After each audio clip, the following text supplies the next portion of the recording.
clauses of the First Amendment. Does anybody remember what the different clauses are? Establishment Clause. Free Exercise Clause. So those are the two religious ones. We have two religious clauses. Good. So freedom of religion is both those, the Free Exercise Clause and the Establishment Clause. So it's the two of them lumped together is the freedom of religion. So we have free speech, free press.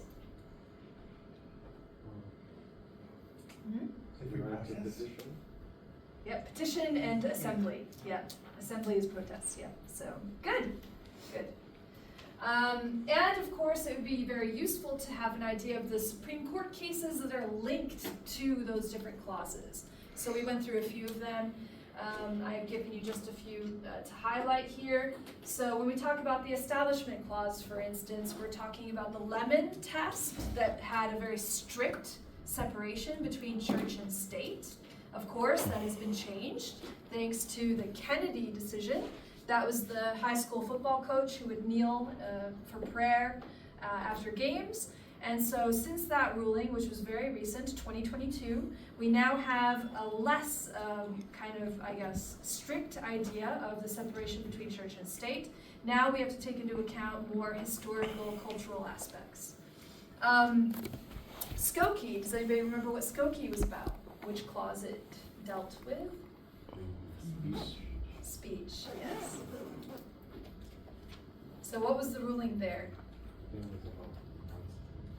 Yep, it was about the rally, the Nazi rally in Chicago, or the suburb of Chicago, where all the Holocaust, lots of Holocaust survivors were living. So the ruling was what? Yeah, freedom. Well, right to assembly, freedom of speech. Yeah. As long as, even if the showing of the swastika was offensive, was technically hate speech, that was protected constitutionally because it did not entail fighting words.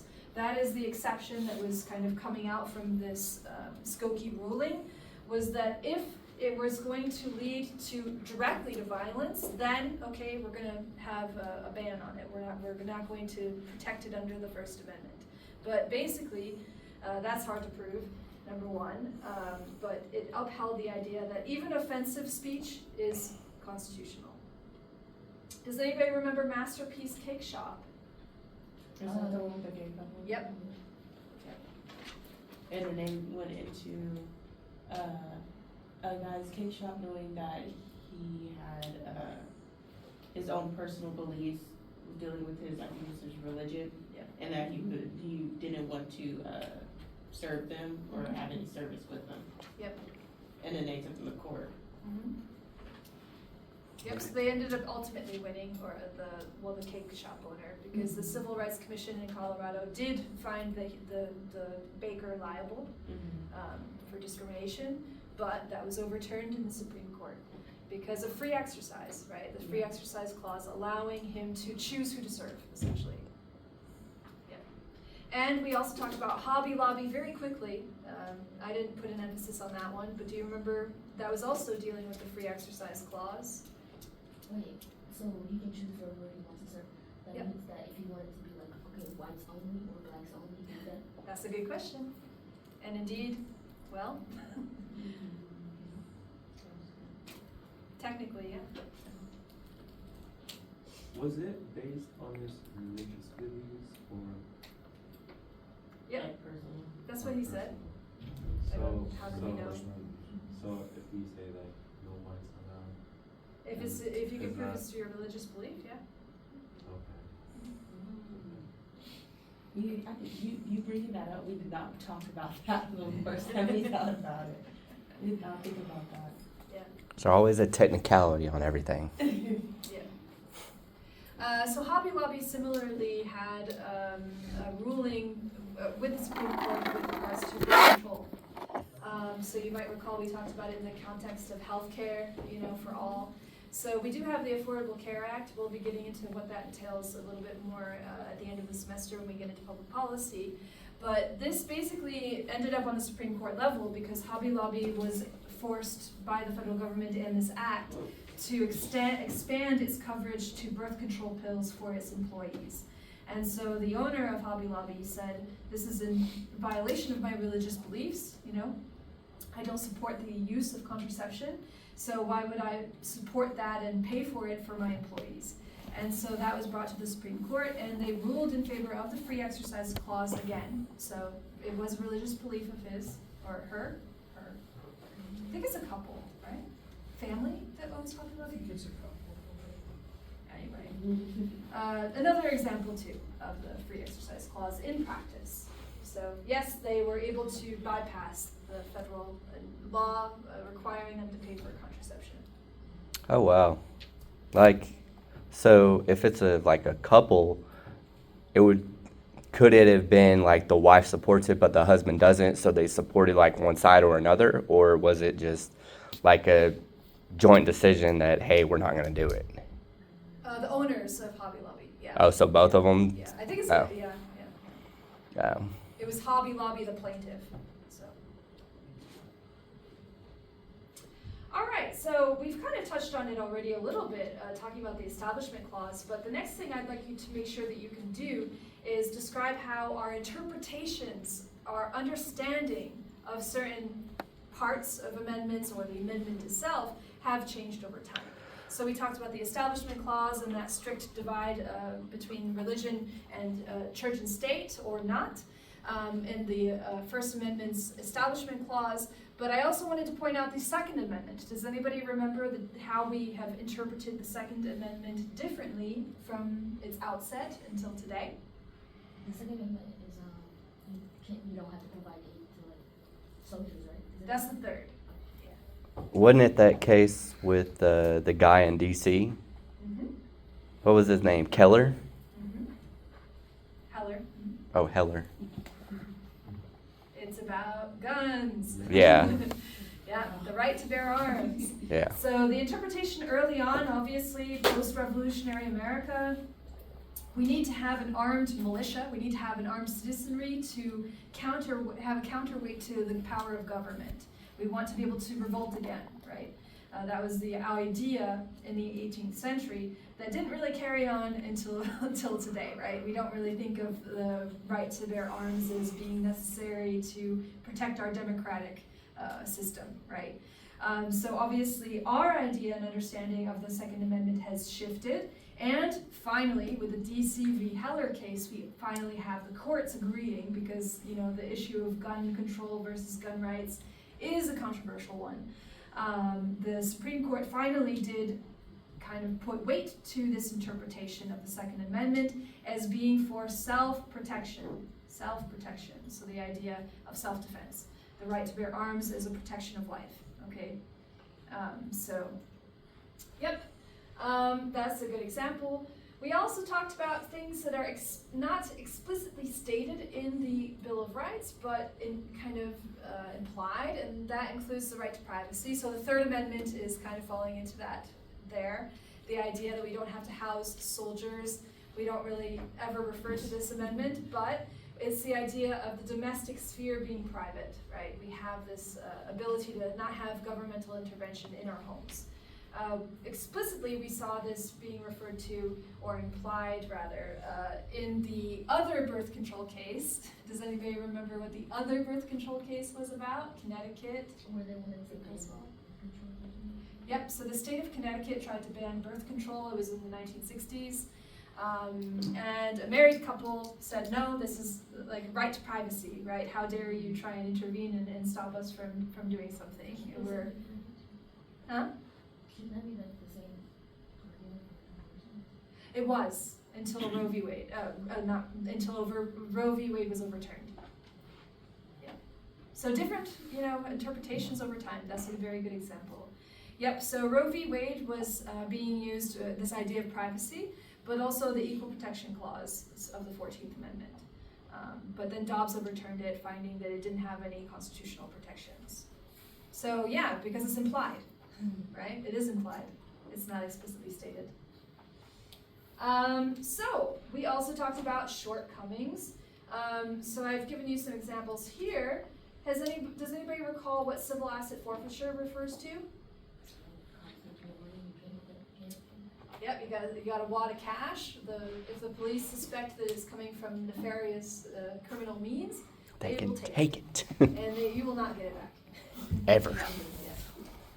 We also talked about the practice of no-knock warrants, the idea that sometimes the judge will issue, if it can be proven, that you might destroy criminal evidence, if the police were to knock at your door and not bust through. That's a big difference, right? So nothing getting flushed down the toilet if they have a no-knock warrant.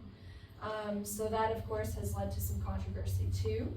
We talked about third-party data brokers, the idea that on our phone we say yes to terms and conditions without knowing where our data is going when it comes to locations, our uses of apps. Has anybody noticed that there have been stories about 23andMe, the genetic company lately? So they're in trouble, and more trouble. They're about to be sold. What is happening to all that data about my sister who stupidly gave her DNA to this company? I told her it was a bad idea. So yes, third-party doctrine holds that you don't have rights to that information if you've already given it away to somebody else. So, yeah. Eminent domain, does anybody remember what that is?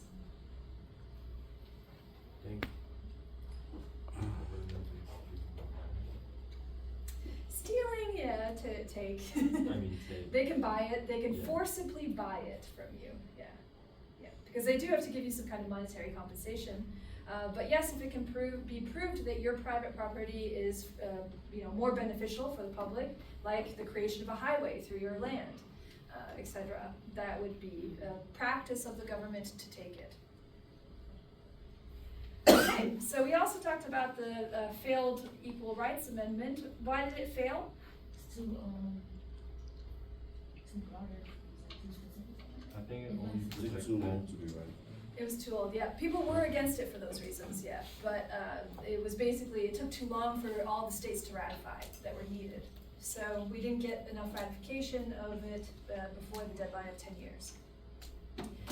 So another thing I'd like you to keep in mind is how the 14th Amendment was initially used to uphold racial segregation in the South. So that's a very good example of sometimes how things can be interpreted differently over time. So we have the Plessy v. Ferguson case that talked about separate but equal, so upholding the Jim Crow laws, actually, the idea of segregated spaces. Until, in the swing of the civil rights movement, we're really at the beginning, actually, the Brown versus Board of Education overturned that interpretation and found that segregated schools were unconstitutional. So was it only schools or like everything? Well, this really opened the door to everything being Okay. desegregated, because once the schools were ruled, once that practice, it was basically the practice being decided on. But the example given, to the judges at the time was the school system and the impact on children. Yep, so also be familiar with the rights-based movements of this time period. We've really talked about the civil rights movement the most, but don't hesitate to look into the others too. We talked about the women's rights movement, probably second most, talking about the different waves of feminism. We talked about the VRA, so remember that the VRA is all about more federal oversight over state elections until 2013 and the Shelby County ruling. Okay, so remember that shift. Be familiar with the different ways that states will run their elections. So again, I told you in broad strokes, be aware that there are differences. I think the main takeaway here is that since the states are able to run their own elections and have their own policies, they basically can impact voter turnout. Why? Well, the more complicated it is to vote, the less likely people are to vote. Yeah. So here in Oklahoma, you have to register 20 days before the election. By way of comparison, other states, you can arrive the same day as the election and register and vote at the same time. So those differences, create or get rid of certain obstacles and barriers to voting. Political socialization. So we actually have an essay question potentially on that, so I'm going to save it, but you all seem to know the three political cultures as well as the different agents of political socialization. I'm going to jump there anyway, get ahead of it. So for this essay question, I want you to be aware, number one, that it can be too vague. So make sure you're specific enough if you choose to answer this one. And I've given you some help here by asking you to refer to the different political cultures. So remember, don't be too vague. This is your chance to show what you know. So to bring class material into your essay response. And finally, these things are, of course, well, the media, the free press, the media stuff. Again, I think it's very important for you to consider the differences between the two New York Times cases, because if you mix them up, you're probably going to get something wrong on the quiz. Okay. So make sure you're aware of the differences between those two. This question here, why is a free press critical to a functioning democracy? That goes hand in hand with this question here. What would be your response to that? Checks and balances. Checks and balances. We need the press to report abuses, right? Yeah. Act as a counterweight, an unbiased counterweight. Doesn't really do that very well. But yeah. So yes, in response to that, you can refer to the two ways that we've protected the press, right? Through the two rulings involving the New York Times. I did give you a bit of an open door to express your opinion. So has it achieved this in guaranteeing a free press and protecting it? Here you can go off on a rant if you'd like to. Just remember to answer the question first. All right? But you do have a door that you can walk through if you prefer. You're welcome to. So yes, we've tackled already two of the potential essay questions, so let's go for the next ones. So this was hand in hand with the idea of the rights-based movements. I've asked you to kind of discuss how they formed, why, what their successes were. If we were to talk about the civil rights movement, we could talk about how Gandhi inspired the civil disobedience tactics. We could talk about the main successes, like the Brown versus Board of Education ruling, getting rid of segregation. We could talk about the Voting Rights Act. We could talk about the Civil Rights Act. That would be quite easy, I think. Hand in hand with that, we could talk about the women's rights movement too, feminism, having first of all the aim of voting rights, right? We could talk about why voting rights are important, which is a part of the question too.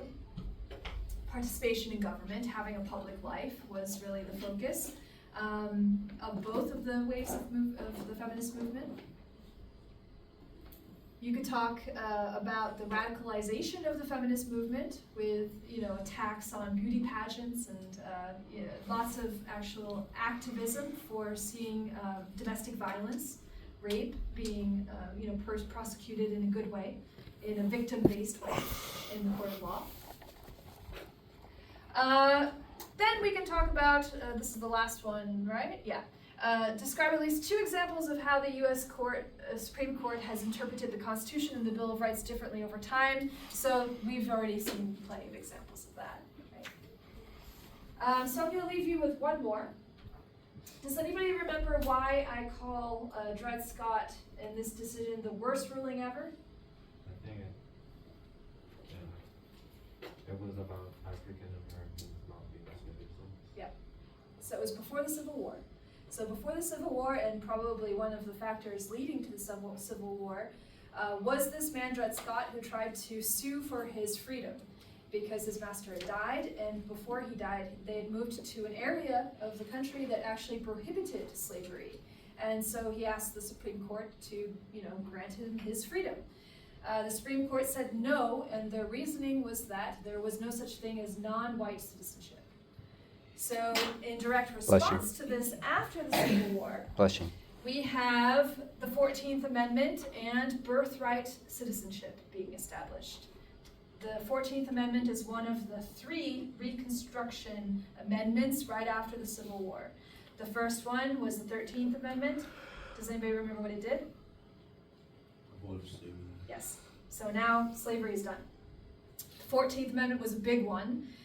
The birthright citizenship, so the idea of giving citizenship overturning the Dred Scott decision to make sure that they had protections under the Constitution and were considered citizens of the United States. Also in the 14th Amendment, we have the Equal Protection Clause. Of course, how well that was actually working is debatable because we have the Jim Crow period after that. But Equal Protection Clause, of course, has been critical in groups getting rights and equal protection under the Constitution. The 15th Amendment, the right to vote. Sorry, I said it over you. The right to vote. So, of course, this right was only guaranteed for African American males at the time, because we didn't even have the vote for women at the time either. So the vote for women, does anybody remember the Constitution, the amendment? The 19th, in 1920. So this, of course, did not include African American women. So this was mostly white women. And so that would persist until the Voting Rights Act of 1965. So, it was a very quick layout and chronology, but I hope that it was comprehensive. Okay, does anybody have any questions? What's the Shelby County versus Overland? That is the one that reduced the federal oversight of the VRA. So finding that the Voting Rights Act, the VRA, that parts of it were unconstitutional. So, you know, no longer that federal oversight of elections. Okay, does everybody feel good about the next quiz? Okay. Well, I'll let you go then. Have a good rest of your day and see you on Thursday.